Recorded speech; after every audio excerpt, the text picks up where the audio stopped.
சென்னையை பாதித்த கனமழை மற்றும் வெள்ளப்பெருக்கால் பொதுமக்கள் பெரும் இழப்பை சந்தித்துள்ளனர். இந்த பாதிப்பு சென்னையில் திரையரங்குகளின் வணிகத்தையும் கடுமையாக பாதித்துள்ளதாக கூறுகின்றனர் திரையரங்கு உரிமையாளர்கள். அது குறித்து பார்க்கலாம்.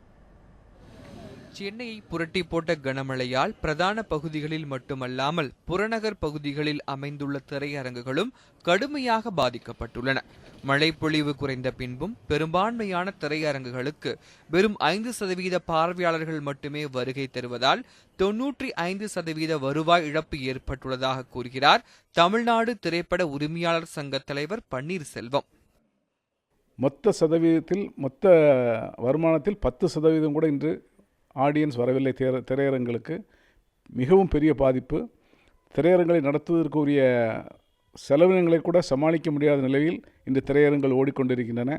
ஆனாலும் திரையரங்களை மூடக்கூடாது என்ற ஒரே காரணத்தினால் நாங்கள் எல்லோரும் நடத்தி கொண்டிருக்கிறோம். 10% பார்வையாளர்கள் தான் திரையரங்கில் வந்து கொண்டிருக்கின்றார்கள்.